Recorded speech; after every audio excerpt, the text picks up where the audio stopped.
যদি আমাকে হত্যা করা হয়, যে কোনো মুহূর্তে করা হতে পারে, আমি আমার বন্ধুদেরকে ইনকিলাব কালচারাল সেন্টারে সেদিনকে আমরা সবাই বসে বলেছি যে আল্লাহ যদি আমাকে আগে নিয়ে যায় তারপর তোমাদের করণীয় কি। আমি আমার পরিবার এবং আমার ভাই বন্ধুদেরকে ডেকে বলেছি যে আল্লাহ আমাকে নিয়ে গেলে করণীয় কি হবে। বরং আমি আমার পরিবারকে বলেছি যে আমার সন্তানের এখন বয়স 7 মাস, আল্লাহ আমাকে নিয়ে গেলে ওকে যেন ওভাবে প্রস্তুত করা হয় যে দখলদারিত্বের বিরুদ্ধে লড়তে হবে।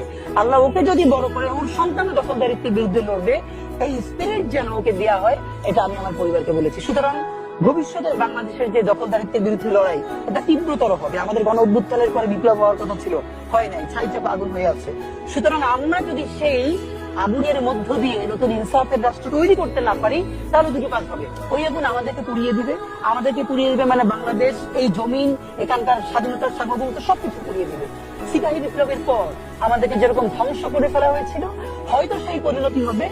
আর সেটা না হলে যদি আমরা রুখে দাঁড়াতে পারি, তাহলে আমাদের বিজয় হবে। সুতরাং আমরা লড়াইয়ের মধ্যেই আছি। আর একটা মজার ব্যাপার হলো যে আমি যখন ইনসাফের লড়াই করি, তখন তো সেখানে পরাজয়ের কিছু নেই। আমি বেঁচে থাকলে আমি গাজী হিসেবে লড়বো, আমি মরে গেলে শহীদ হয়ে আল্লাহর কাছে চলে যাবো।